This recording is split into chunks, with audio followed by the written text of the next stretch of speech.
is Nithin Ramachandra from the NR Sports Show. This is episode 682 with Erik Coleman, former NFL defensive back from the Jets. And I'm joined by two of my friends from their show, Bobby Thompson and Julian. So thank you for joining us, Erik. This is truly an honor, and we finally made this happen. First of all, how are you and your family doing so far during this tough situation? Obviously, we're in a new year. Well, thank you guys for having me. And we're blessed. My family and I are doing well. We came down to Florida, and everyone's thriving. The kids are doing well. They're in sports, in school. Everybody's healthy. So I'm really thankful. Mm-hmm. So I'll let Julian and Bobby start it off here. All right, so I'll start it off. Erik, my favorite player was Curtis Martin growing up, so I'm really curious. Did he set the tone for you guys in 2004? Was he a big leader in the locker room? What were you able to learn from him? Oh, man, Curtis was, probably one of my favorite teammates that I had. When I got into the league, I walked into a locker room full of veterans, Curtis Martin, Sean Ellis, Chad Pennington, Wayne Corbett, so many great players from this league. And Curtis is one of those guys that I reached out to. I said, man, Curtis, you got to tell me, how do you last so long in this league? What does it take, to play this long and to play at a high level? And, he broke it down to me. And, I was constantly in his ear. Sorry, apologize. I was constantly in his ear, just watching how he worked on and off the field. And he was just a consummate pro. And, I continue to follow what he's doing now. Just a great all-around person, great leader, very intense, when it came to practice, when it came to playing the games. So, yeah, he was a tone setter for our team. He was one of the leaders and one of the vocal guys as well. That's a great response. I really admire him. That was my first jersey and everything. You also had a great year that year. You ended up starting. You played all 16 games at the safety spot. You had around 100 tackles, 4 picks. So what made your transition to the NFL? Not easy, but what were you able to what helped you start off so well? I was blessed. I was blessed to be drafted into a situation where I had a lot of good veterans. Reggie Tongue was in my secondary room, Ray Mickens, Donnie Abraham. All these guys had very long careers and helped speed up my learning process. I had some great coaches. Herm Edwards was an amazing coach. Corwin Brown and Donnie Henderson, they were all great coaches to me and just helped me get prepared. When I came into the league, it was one thing, to get drafted. One thing to, come into the NFL, that was a big accomplishment. But my goal was never just to get drafted to the NFL. I wanted to go and have longevity. I wanted to play at a high level and have a long-standing career. So, I stayed in my books. I studied. I understood the communication. And when it was my time, when someone was hurt, in training camp, my number was called. They said 2-6, get in there, and I knew what I was doing, and I was effective, and I was able to make some plays when it counted for the team. And it was all because of the support of my teammates. They pushed me, they believed in me, my coaches believed in me, and thank the Lord I was able to make some plays and have a great year. That's truly awesome. Absolutely. So, unlike Julian, I'm different. I am a diehard New England Patriots fan. So my question to you is going to be, what was it like going up against Tom Brady? Man, going against Tom Brady was always tough. You knew that when you played against Tom Brady that he was going to be prepared. He was going to have a great understanding of how your defense worked. So you tried to change things up, and they never worked. He was such an efficient player. So smart, great arm, accurate, really just had all the tools, and they just had so many different schemes. I often tell the story about, how they changed their schemes. There was one time we were playing the New England Patriots, and the week before they had played Minnesota. I think it was, they played Minnesota on a Sunday. We played them on a Monday night, and Tom Brady threw like 52 passes. They were in 5 wides most of the game, threw the ball around the field. And so, all week, we were activating cornerbacks, safeties from practice squad. We were deactivating defensive linemen and linebackers so we can get more speed on the field. And we really came up with a great game plan for what they had done against Minnesota. And on Monday Night Football, they came out with 3 tight ends, 2 running backs, and ran the ball for the first 14 plays and ran it down our throat, really, and kind of set the tone that way. But, Tom Brady always seemed like he was a step ahead. Just a great player. It was fun being able to compete with him for so long. Absolutely. Now, going up against the Patriots, did you have to change your game plan literally every week? Now, you play them 2 times a year. So the first time you play them, like you said, that you prepared for them throwing the ball. They were going to throw the ball because the week before they threw 52 times, and then they ran it. Did you really have to 2 game plans in a way to go up against them? Well, the thing that you had to do playing against the Patriots was go back in your film study, do a self scout and check for plays that beat you as a defense, because chances are they were going to go back and look at the film, see it what you got beat on, and install those plays into their offense. So that's why they were never really the same offense, because they always adjusted. They always try to exploit your weaknesses. And if you didn't go back and correct your mistakes from the past, they were going to come back when you played New England. So that was something that we always had to focus on. Absolutely. So I'm a Dallas Cowboy fan here, but we'll get to that later. But for you, while you were growing up and when you were playing football in high school and college, or before college, did you get to play like multiple positions throughout your career in high school? Yeah. In high school, I played multiple positions. I played multiple sports. Played basketball, baseball as well. But I played cornerback. I played running back in high school. Those are my 2 positions that I really loved. As a freshman in high school, I wasn't able to really play running back because I was too light. I was about 135, so I played a lot of corner. And as I put some weight on, I was able to play running back, kick return, punt return, do those things, and really just loved it. And it wasn't up until I started getting recruited that, I was getting recruited to some schools to play running back, some to play cornerback. Right. And when I got to these visits, I remember going to Oregon State and seeing how big their defense was. They had like DeLawrence Grant and all these like amazing players. Chad Johnson was on that team. TJ Hushmanzada was on that team. Wow. And I remember going on a visit there and seeing how big their defense was. And I said to myself, I need to be a part of this. I need to be on their side of the ball, on their side of the fight. So I decided I wanted to play cornerback. Went to Washington State. In my first practice, my coach said, the first meeting that we had, he told me I was playing safety, and which I had never played. And so that was kind of a surprise, but it was a fun transition. I love playing safety. I went back and played corner 1 year in college, but safety was my natural position.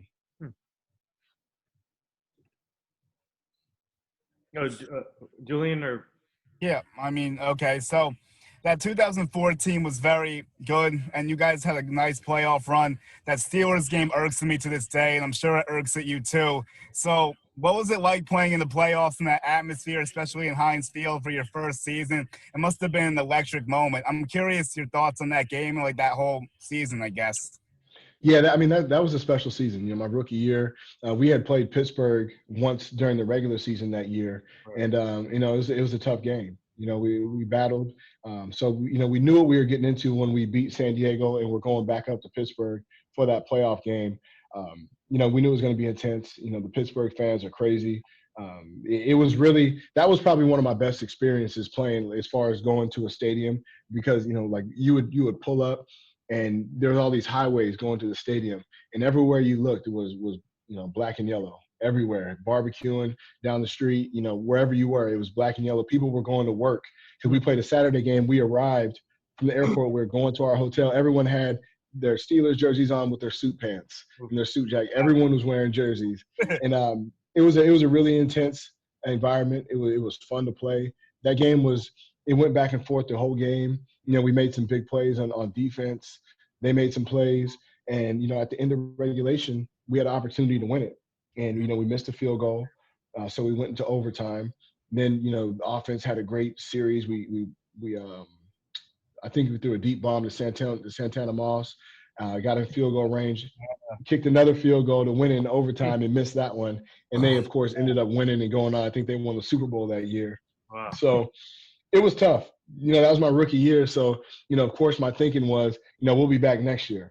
We made it to the playoffs. We'll go to the Super Bowl next year. And next year, of course, that didn't happen. Our starting quarterback gets hurt. Backup quarterback gets hurt. We had some other injuries. And then next thing you know, Coach Herm is off to Kansas City, and we have a new coach. Yeah, that was a tough transition. I really did like Herm Edwards a lot. Definitely one of my favorite coaches the Jets have had in recent memory. But that was when I first really started watching the Jets too, because I was like around 10, 12 at that time, like when I could kind of understand a little bit. So I really did like that team. And I'm going to ask you this. I'm also a Falcons fan too, because I really like Julio Jones and Matt Ryan. So I'm going to ask you, what was it like playing with Matt Ryan? Oh man, Matt Ryan was a great player to play with.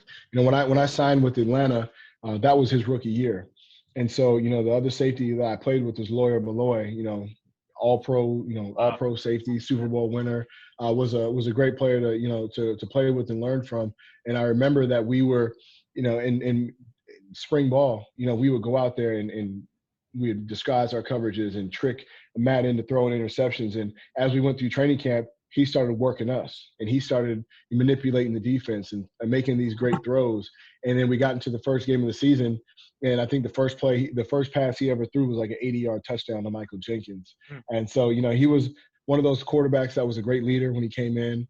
He was confident in his arm. He always made the tough throw. And was a really good teammate, really good person. And, I had a lot of fun playing with Matt. That's really cool. I do like him a lot. I think he gets a little disrespected at times. I think he's a touch underrated, but he's a great quarterback. He's definitely in the Hall of Fame path, so it's really cool to hear those things. Oh, yeah. Yeah, great player. So my question to you is, what was it like playing with Calvin Johnson? Playing with Calvin Johnson was something special. He was probably he was by far the best athlete I've ever played with. When I got there, there's this guy, he's 6'6", he's 240 pounds, 40+ inch vertical, strong. And when I saw it, he was the hardest worker on the team. He came to practice every day. He worked hard, worked at his craft, and was a really humble guy, a great person. So, Calvin was a great player to play with and made great plays every game and really put his body out on the line and sacrificed a lot to be out there. So, it was fun, getting to watch him, being on the other side of the ball, being able to watch him go out there and make plays. So throughout your career, when you had to go in coverage, who was the hardest player you had to cover? The hardest player I had to cover. There was a lot of them. It's crazy because in the NFL, you hear all these names and, just Terrell Owens and Chad Johnson and, Calvin and, Julio Jones, all these great players that you play against, but really everybody is good out there. There could be a guy from the practice squad come out and cook you if you're not, on your P's and Q's. So, there's just a lot of great players. I would say this, my first game of my NFL career, I got beat on a touchdown by Chad Johnson. And that was tough. He was shifty. He ran great routes. Probably one of the best route runners that I've ever had to cover. I came back and got an interception against him, but he was probably one of the best route runners I played against. But there were so many. I can't name one player that was better than the other.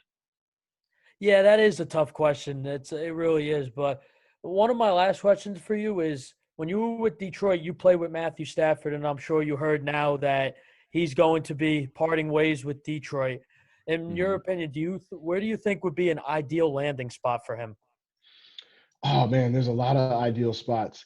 The first spot that I think of when I think of Matthew Stafford is Indianapolis. They already have the great offensive line. They have some great talent at wide receiver. The defense is fantastic. Philip Rivers retired. So I think that Matthew Stafford would be a great fit for the Colts and their offense. He's a great player. He still has a lot of years left in him. He's a tough competitor, a phenomenal arm. I think he can really, bring a lot to a team. But, wherever he lands, I'm sure he's going to be successful. I think a change of scenery is probably best for him. And I look forward to watching his career and seeing him develop or seeing him continue his greatness. Absolutely. Indy's a great landing spot for him, but I'm praying to God New England gets him. Man, I hope New England gets nobody. Yeah.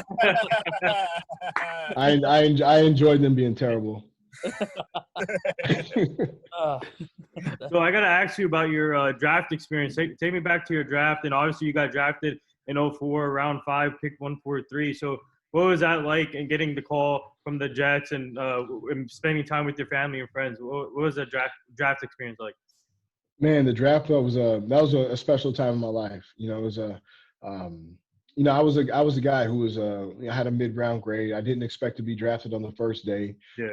When I got drafted, it was rounds 1 through 3 was on Saturday, rounds 4 through 7 was on Sunday. Hmm. So Saturday I didn't really pay attention to it. I would check it out and see, if any of my friends got drafted, where they're going. It was really cool.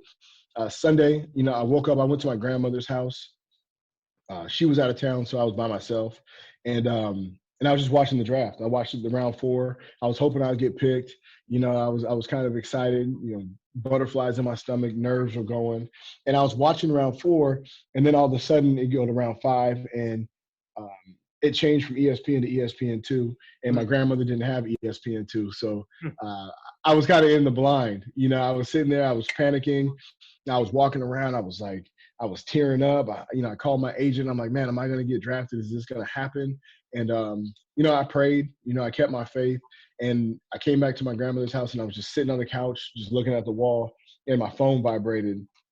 And it was, this 516 area code. And anybody from New York knows that's Long Island.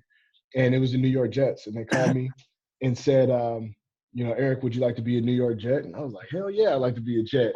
I'd never been to the East Coast. I'd never been east of Texas in my life, Right. but I would love to be a New York Jet. And so, he said, if the Atlanta Falcons don't select you with this next pick, then we're going to draft you. And they didn't.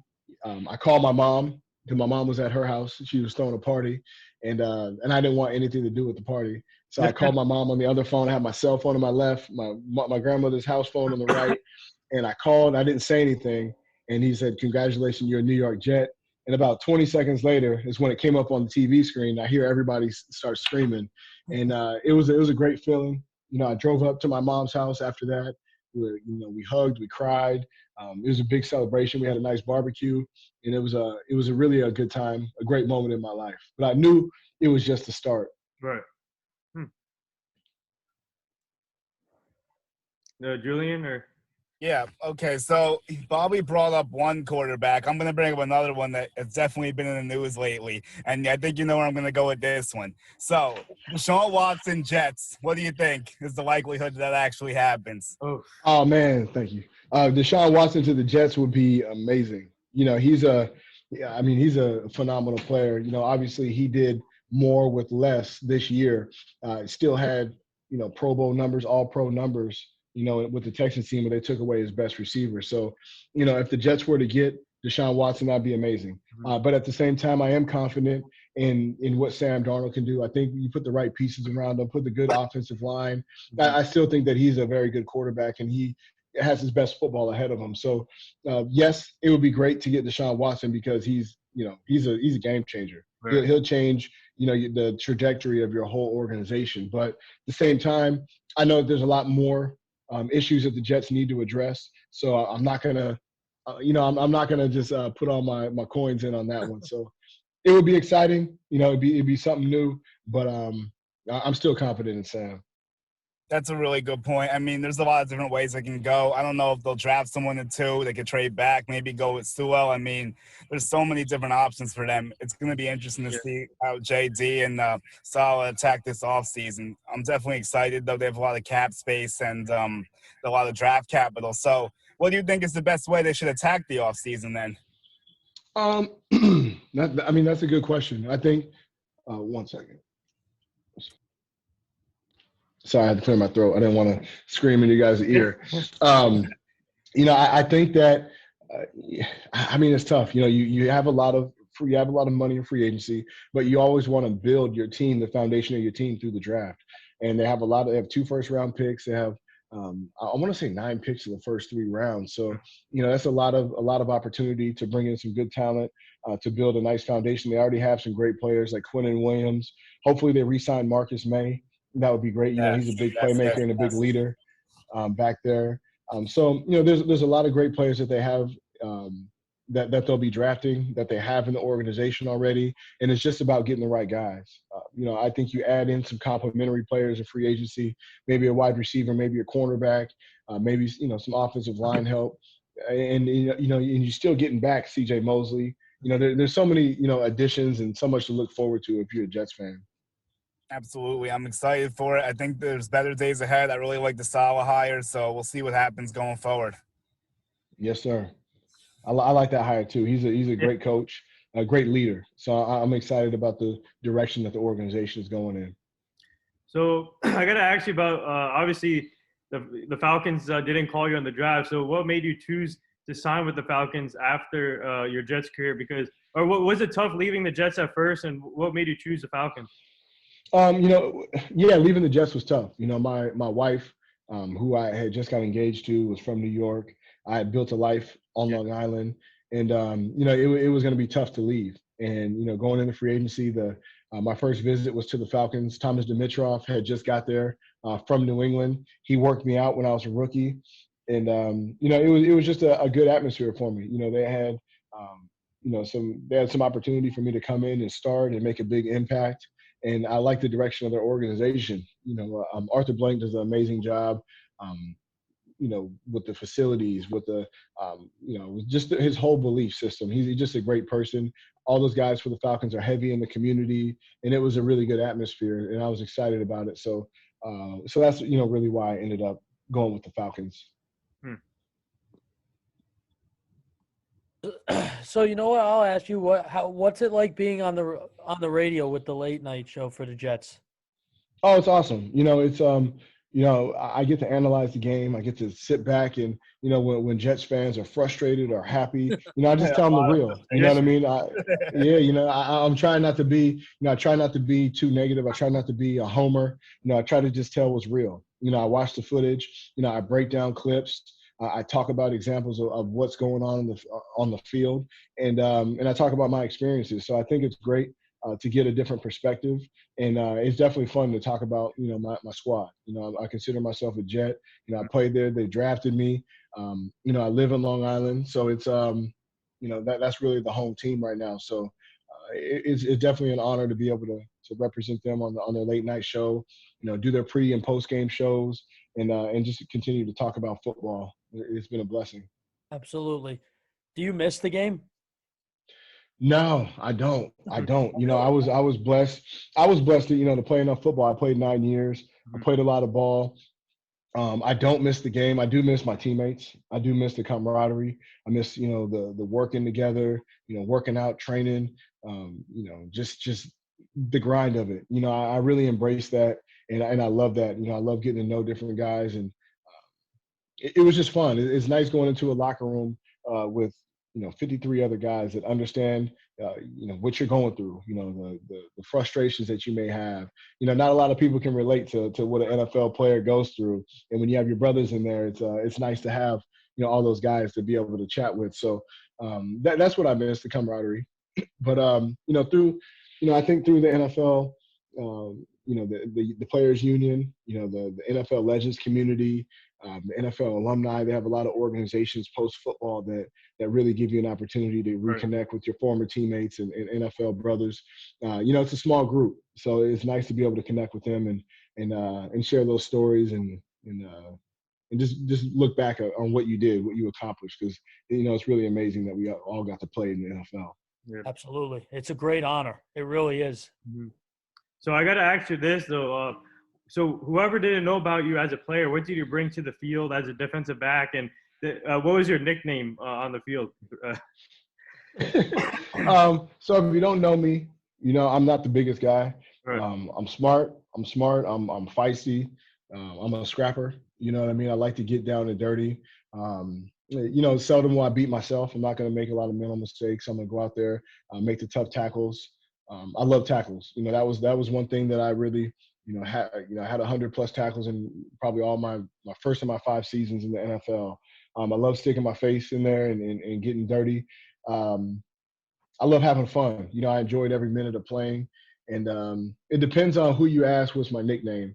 If you ask my college teammates, my high school teammates probably, they probably what do they call me? I don't know what they call me. But probably in college they called me the Grouch, because I would always snap and go off on the field. So they would call me the Grouch. In the NFL, they just call me EC. I'm just E or E Swole. They started calling me E Swole. I had a bunch of nicknames. So whatever team you play for, whatever group that you're with, you're gonna have a nickname, and Right. that's what's cool about the locker room. Every person I play with has a nickname, and it's cool. Because we all have our own little identities, and it's a nice fraternity. So the three of us are all trying to break into the media industry and do similar things that you do. We all have our own podcast. Me and Bobby have G&T Sports Talk. Nathan has the NR Hour. We all work together with Grunt Talks. Bobby's huge into football. I'm big into baseball. And Nathan kind of does every sport, it seems like. But I guess my best question would be is, what is your advice for all of us? Continue the grind. Continue to put in the work.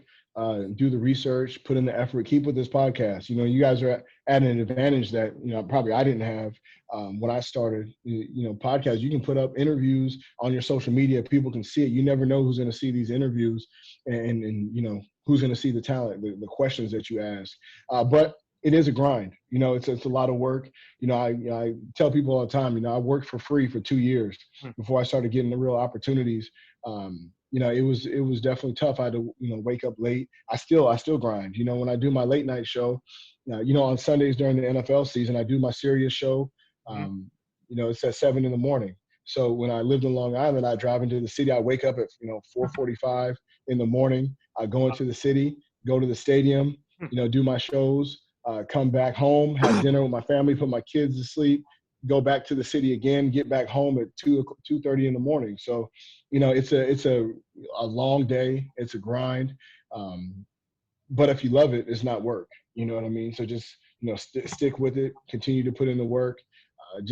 I guess, show your personality. Don't try to be somebody else. Just be yourself. And then, that's the only way really to shine. So thank you so much for the great advice. That's really awesome. And we'll definitely take that going forward. It's really helpful. Yeah. Best of luck, guys. So speaking of media, what's it? So my boy Earl Mark. So what's it like? When did you start connecting with him, and what do you think about his show? He does a great job with his show. So when did you start connecting with Earl Mark? Yeah, man. Earl and I connected this summer. We did a show called The Weekend Crunch. Yeah. And it was fun, man. We had a lot of good fun. He's a very talented host. He's very knowledgeable, has a great personality, and he's a grinder. He's a hard worker as well. So I have no doubt that he's going to have a lot of success in his future. I look forward to working with him in the future, and just a very talented individual. Bobby, Julian, no. Bobby, you have any final questions? You know what? Yeah, I would. I'll ask you whenever you get to join, and I do have a podcast, as he said, G&T Sports Talk. Whenever you get the chance, we were wondering maybe sometime within the future we could have you on our show, if you don't mind. Yeah. Nathan will tell you I'm hard to track down. I got a couple of businesses and 3 kids, but I definitely do my best to get on there. I love doing interviews, talking sports. It's what I love. So I definitely would love to do that in the future. Absolutely. Thank you so much. Yeah. So I got him. I think that you guys have to leave, right? Or well, all right. I'll say one last thing, and I guess we can wrap it up because I know he probably wants to get going too. So we appreciate that. I followed you on the accounts with Grunt Talks MLB and my personal, which is Julian Gallardi 11 on Instagram. So you can look out for that if you want. And I'll give you the landscape of what we do really quickly. So the website does like baseball and football. We break down we do articles, we do videos that we talk about football and baseball too on YouTube. We have blogs, card shops. We're a media company. So just giving you the blueprint of kind of what we do. Nice, man. That's awesome. You have all the opportunities. Just keep it up. Keep up the good work, man. And I can't say it enough. People right now are at an advantage. We have this social media at our hands that we can, put out content. We can put it for the world to see. And all it takes is one person. All it takes is one person to the right person to see it. And next thing you know, you're on one of the big networks. So keep it up, man. So thank you so much.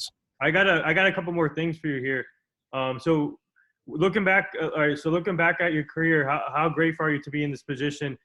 to be able to continue covering football as an analyst now and covering the former team you played with. What's that been like, and how grateful are you to be in this position? Oh man, I'm incredibly grateful. Football has been good to me. It gave me an opportunity to get my college education, to go to the NFL, to move to New York, to live all around the country. So football has definitely blessed me and my family. And to be able to be retired from the game and to still be involved with it, to be able to talk about it, break it down, give my experiences of when I played. It's a tremendous blessing. I don't take it for granted. I'm very excited about talking ball. Talking life really. I love inspiring the young players, being able to give back, and it's just something that I'm very thankful to be in this position. Yeah, so I usually do this rapid fire segment on my show, but I'm gonna do this. I have another name for this called the $1 million question. So I got a couple of them. So what are your thoughts? So I'm a big Dallas Cowboy fan. So what are your thoughts on Trayvon Diggs? Do you think he can evolve, take the next step as the next great defensive back, or do you think he needs more time to improve? No, I don't think time is an issue. I think he's on his way. He's a great player, has great instincts. Footwork is great. There's the sky's the limit for him. As much work as he wants to put into it is what he's going to get out of it. But he definitely has the tools to become a great player. So, Dallas is in a great situation right now. They got a new defensive coordinator. There's going to be a lot of changes there, but I think it's going to be for the better.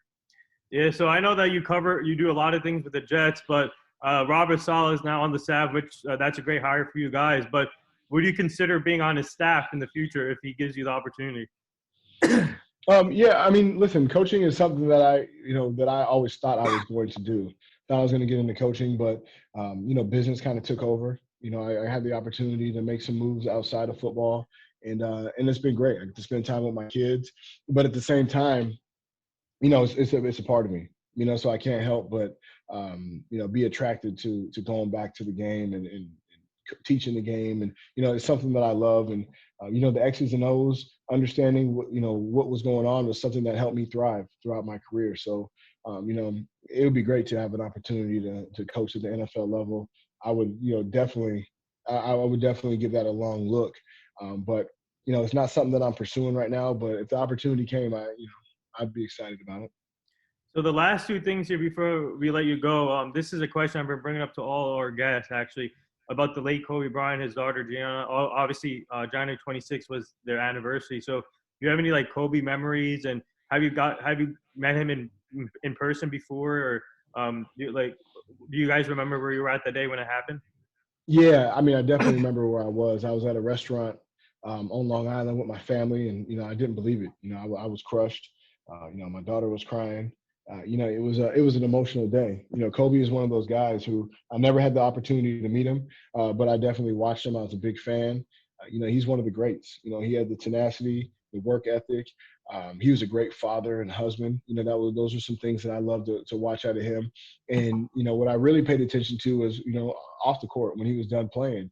What did he do? He did so much to impact others. He got into business. He was a great father, a great leader. He helped the WNBA. Just a tremendous human being, one of a kind. And it's a shame that he was taken from us so early. So, and then I think about his daughter, and it makes me emotional. I have two daughters myself and a son, and I can't imagine living in a world without them. So, it just makes me be thankful for what I have. Thankful, to be alive. Mm-hmm. Thankful for everything that we're going through. But definitely rest in peace to Kobe Bryant, his daughter, the rest of the families that passed away in that horrible accident. God be with them, and I pray for his family. And the last thing here, this ties into the nurses and doctors and essential workers. Would you like to say anything to them right now? And what are your thoughts? What was your reaction when the NFL is giving them 75,000 free tickets for the healthcare workers to come to the Super Bowl this year? And that's a great idea. And speaking of, I think that ties into, so me and my co-host Alyssa, we had Brian McFadden on the show a couple of weeks ago, and he mentioned the idea on our show. And then the 2 days after that, we had Demir Smith from the NFLPA on the show. And then we discussed that idea we brought up Brian McFadden's idea to him. So I don't know if it ties into that with the ticket stuff, but What are your thoughts Mhm. giving them 75,000 free tickets and supporting that in that way? Oh, I think it's amazing. First of all, D. Smith is an amazing person and a great leader. I've known him for some years, and just a great person. So it doesn't surprise me at all. Brian McFadden is an amazing analyst. Yeah. He was a great player. He's a great person. So shout out to those two brothers right there. As far as the workers, I thank them. They put their lives in the lines, they put their families' lives in the lines, they sacrifice so much to keep this country healthy and going. So, big shout out to them, and just thank you for all the sacrifice, the long hours, the emotional roller coasters that they've been going through. I can't thank them enough. Mm-hmm. And I think it's great for the NFL to honor them and give them those tickets, give them the opportunity to go enjoy a game and have some time to themselves. Yeah, well said. And there it is.